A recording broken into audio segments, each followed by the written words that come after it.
Engaging in Life Lessons by June Colin Thome of Panania 2213. Narrated by Janine Penfold. When I was 4, we lived within a lovely old fortress situated in a town named Gaul along the southern coast of Ceylon, now Sri Lanka. One day, Mum said that she had found a friend for me. "What's a friend?" I asked. "A child you can play with," she replied. Her name was Jean. We had great fun playing on the ramparts every afternoon.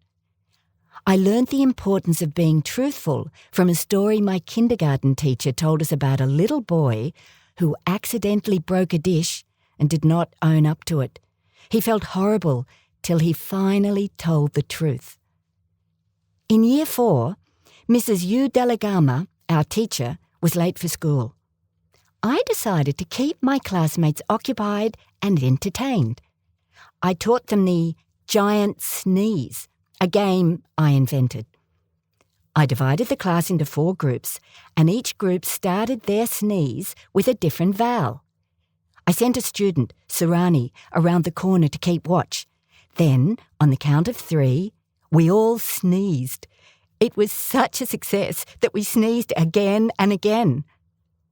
Unbeknown to us, Reverend Mother William was in the chapel, and our sneezes interrupted her celestial communications.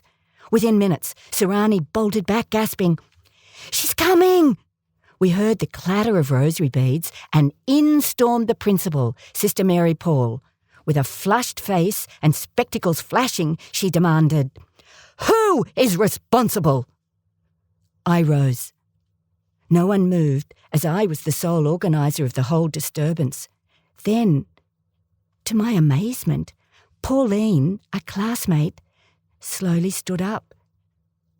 That was my first experience of loyalty. I realised that a friend meant much more than just being a playmate. I travelled to school by rickshaw till I was 12, when Dad bought me a bike. He insisted I wear a solar topi as a protection from the sun. I soon faced a problem. On school days, I had to ride past an esplanade where the St. Aloysius boys played sport. I was forced to endure the indignity of them taunting me with hoots of derision. They would yell out, "Auntie Mabel! Auntie Mabel!" implying that my strange hat came from a bargain shop named Mabel Stores. I complained to my parents. Mum was irate. In her eyes, teasing girls was a mortal sin. Dad, looking over his newspaper calmly, said, "They are just trying to attract attention. Ignore them, and it will stop." This was very sound advice, and I've always followed it whenever someone tried to get under my skin. If anyone treated me unkindly, Mum retaliated, all guns blazing.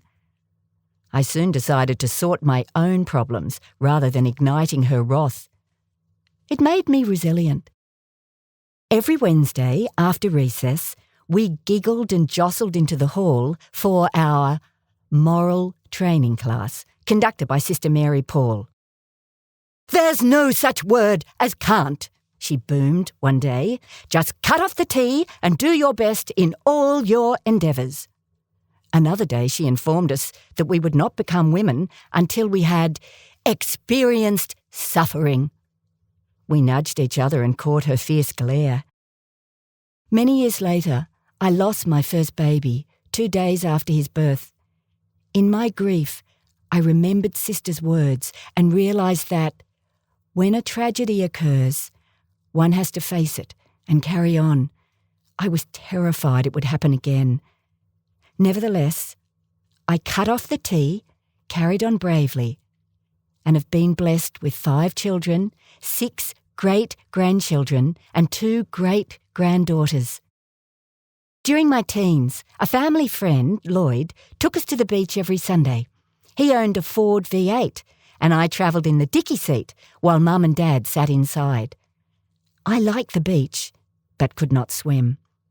One Sunday, seeing me being tossed about badly, Lloyd showed me how to dive under the waves and lie safely low in the water till they passed over me. Later in life, I used the same strategy when faced with seemingly insurmountable problems. I did what I could and then stayed calm. The problems eventually solved themselves in time. During our courting days, I recall unsettling my future husband George with my indecision about his proposal of marriage. One day, he related the following story. There was a woman who was looking for the perfect man. She finally found him, but alas, he was looking for the perfect woman. I married George and spent 60 years with the kindest, gentlest person you could ever meet. Sadly, dementia took him away from me. My immediate family, including my mum and dad, moved to Australia in 1965, and we sponsored all our relatives when they emigrated. Once, there were 16 people occupying our home. My in-laws and their 6 boys stayed with us for 3 months. We had fun, but at times tempers flared.